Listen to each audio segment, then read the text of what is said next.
ശിവപ്രസാദം ജ്യോതിഷത്തിലേക്ക് എല്ലാവർക്കും സ്വാഗതം. ഇന്ന് നമ്മളിവിടെ പറയാൻ പോകുന്നത്, നമ്മൾ പ്രഭാതത്തിൽ എഴുന്നേൽക്കുമല്ലോ.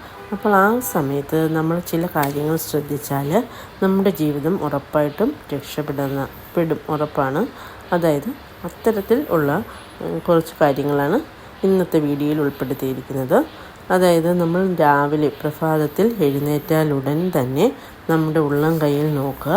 ഉള്ളം കയ്യിൽ നോക്കിയതിന് ശേഷം ഗണപതി ഭഗവാനെ മനസ്സിൽ വിചാരിച്ച് ഗണപതി ഭഗവാനെ മനസ്സിൽ കൊണ്ടുവരണം.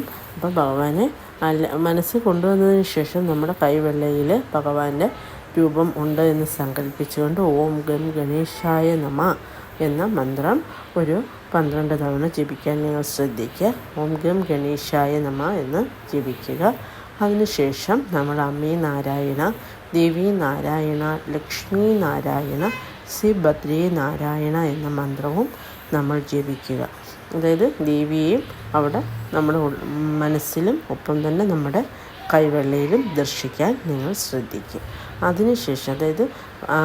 അതിനുശേഷം നിങ്ങൾ കിടക്ക വിട്ട് എഴുന്നേറ്റ് നിങ്ങളുടെ റൂമിൽ തന്നെ കണ്ണാടി ഉണ്ടെങ്കിൽ അതിൽ നിങ്ങൾ തന്നെ നോക്കുക. അതിനുശേഷം പ്രഭാത കർമ്മങ്ങളൊക്കെ കഴിഞ്ഞതിന് ശേഷം വന്ന് ഈറിനോട് ഒക്കുമെങ്കിൽ അങ്ങനെ, അതല്ല എങ്കിൽ അല്ലാതെ തന്നെ വന്ന് സൂര്യഭഗവാനെ ദർശനം ചെയ്യുക. ഓം സൂര്യദേവായ നമ, ഓം ഭാസ്കരായ നമ എന്ന മന്ത്രം ജപിക്കുക. വീട്ടിൽ ചെമ്പിൻ്റെ കിണ്ടിയൊക്കെ ഉണ്ടെന്നുണ്ടെങ്കിൽ അതിൽ വെള്ളമെടുത്ത് ഭഗവാന് കിഴക്കോട്ട് ദർശനമായിട്ട് നിന്ന് 3 തവണ അത് ഭഗവാന് സമർപ്പിക്കാവുന്നതാണ്. അപ്പം ആ സമയത്തും നമ്മൾ ഒന്നുകിൽ ആദിത്യ ഹൃദയ മന്ത്രം ജപിക്കാം. അതൊക്കത്തില്ല എന്നുണ്ടെങ്കിൽ ഓം സൂര്യദേവായ നമ, ഓം ഭാസ്കരായ നമ എന്ന മന്ത്രം ജപിക്കുക. നിങ്ങൾ ഇങ്ങനെ എല്ലാ ദിവസവും ഒന്ന് ചെയ്തു നോക്കാൻ പ്രത്യേകം ശ്രദ്ധിക്കുക. നിങ്ങളുടെ ജീവിതം തന്നെ രക്ഷപ്പെടുന്നതായിട്ട് കാണാം. അതോടൊപ്പം തന്നെ നിങ്ങൾ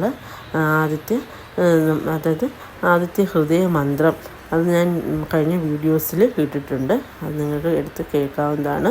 അതുപോലെ സൂര്യ നമസ്കാരവും ഒക്കെങ്കിൽ ചെയ്യാൻ പ്രത്യേകം ശ്രദ്ധിക്കുക. അപ്പോൾ പ്രത്യേകിച്ച് ഒരു എക്സസൈസിൻ്റെയും ആവശ്യമില്ല. ആ ഒരു ഒറ്റ സൂര്യ നമസ്കാരം കൊണ്ട് തന്നെ നമ്മുടെ ബോഡിക്ക് വേണ്ടുന്ന എല്ലാ ഊർജവും നമ്മൾ സംഭരിച്ചു കഴിഞ്ഞിരിക്കും.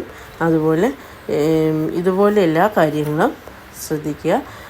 ഉറപ്പായിട്ടും നിങ്ങളുടെ ജീവിതം രക്ഷപ്പെടുന്നതായിരിക്കും. എല്ലാവർക്കും എല്ലാ നന്മകളും ഉണ്ടാവട്ടെ.